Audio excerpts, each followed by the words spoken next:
So Geoffrey, you've been on holiday recently, and I remember years ago when you would go on holiday and you would come back, you always tell me so much changed in the front-end ecosystem or landscape. Mm-hmm. And now you told me, like, actually these days it's easier to keep up with things, or there's less things changing. What do you feel about that?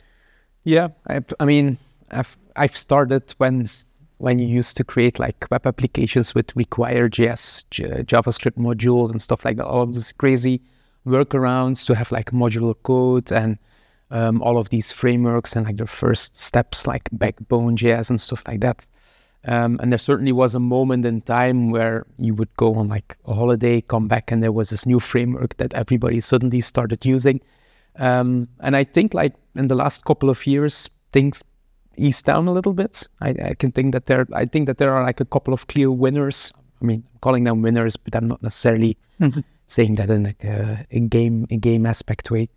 But you would say like a lot of people are using React nowadays. A lot of people are using Vue. These are like the big frameworks that people are using, and they release new features, but it's not that they change the way that they work with every big new release. It's just like additions to it, making things more easier to use, but not necessarily like big rewrites, big refactors of these frameworks. So I think in that sense that it's a lot easier to keep up with the front-end world nowadays. I think one of the big differences with back-end code is that in the front-end world, it's a more modular way of using a framework. Or for example, React is basically the view layer, but you need all the tools to do state management, API requests. Is it only on that front layer that things are stabilizing, or is it through the whole statelets then?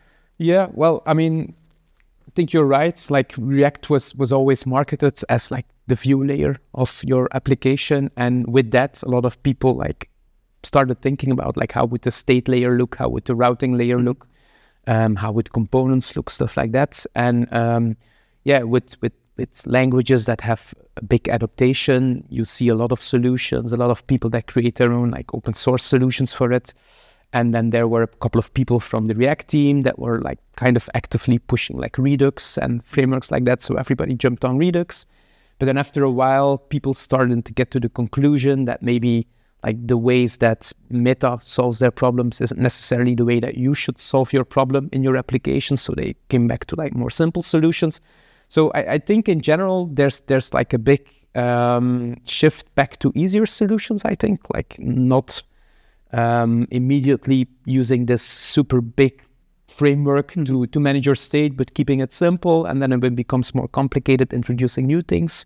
But that comes, as you said, like with the territory of these frameworks, is that there's no like official framework approved way of doing these things. Yeah, that I think is one of the things that makes it complicated for people to start on a new existing front end, because there is every case you see is different in terms of like the different tools that they use. But over the years, have things standardized a bit? Like, is it easy to, for example, just switch out one state manager for another one? Yeah, I think so. Yes, and there are also like some new modern state managers that kind of behave in the way of like Redux, for example, but that have a lot less baggage with them, like more minimal. So it's not that it's like completely new ideas. It's just like, okay, let's take the things that Redux did really well, but let's create a minimal version out of it. Or like, for example, you have Jotai, which is a state manager, and which is basically like use state, but in a global way. So you're using like atoms, and the atoms contain a little bit of state. You can reuse them in your components. So it's not necessarily reinventing things, but it's just using the best practices of the framework and trying to create like small libraries out of them that you can plug and play into. Make it accessible. Yeah, exactly. Yeah, that makes total sense.